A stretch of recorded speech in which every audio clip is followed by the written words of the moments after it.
Hi guys, welcome to my YouTube channel. So ngayon may panibago po akong i-share na video sa inyo guys. So sa video ito guys, paano natin i-hide yung friend natin sa Facebook. So kung may friends kayo sa Facebook guys, tapos gusto niyo na hindi kung meron kayong jowa sa Facebook, tapos yung jowa niyo sa Facebook is gusto niyo na hindi niya makita yung pinupost niyo palagi sa Facebook, o i-hide ninyo yung jowa ninyo.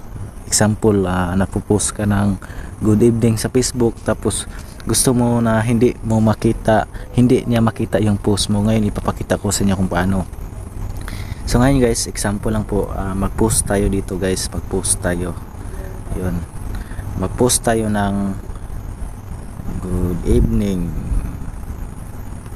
Ayun, tapos punta lang kayo dito guys, friend accept, click nyo yan. Tapos dito guys, friend accept, ano lang niyo, i-search lang ninyong friends niyo sa Facebook na gusto niyo hindi niya makita yung post niyo sa Facebook.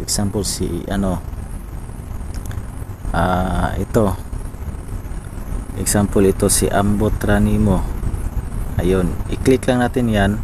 Kailangan naka-ready yan guys. Tapos i-click nyo itong done. Tapos i-click nyo ang done. Tapos i-click nyo ang next. So tapos i-click nyo ang post. So yun. So ngayon guys, napopost na po yun yung na-post na po yung post natin sa Facebook na good evening. So yung good evening na yan guys, hindi po yan makikita nung taong hinahide natin, kasi nga hinahide natin sa kanya. So yun lang po gawin guys, paano mag-hide ng friend sa Facebook para hindi makita yung post natin. At dito lang po natatapos itong video guys, at thank you for watching.